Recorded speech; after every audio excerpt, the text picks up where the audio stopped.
I think the biggest thing is we want to create more access to homeownership. I think that's becoming more and more challenging. The data obviously paints that picture very starkly.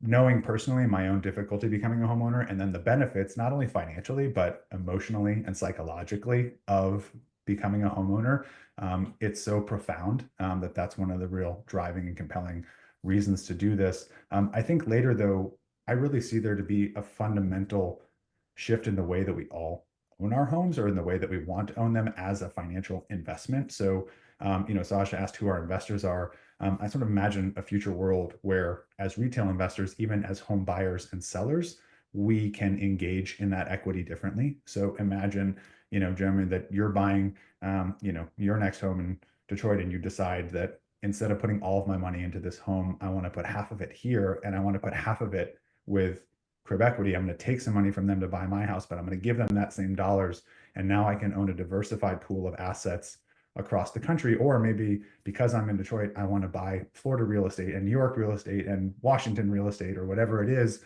into, vehicles that access that. And so there's this ability for us to, there's such a concentration of wealth into one home in one market, and the well-being of that, for the family. And generally it works out well because, real estate tends to rise over time. But I think it is risky for some people. And certainly, as we've seen through the pandemic years, for the last couple of decades, like the appreciation has not been evenly spread across the market. That's created distortions in where people can afford to live and where they can't.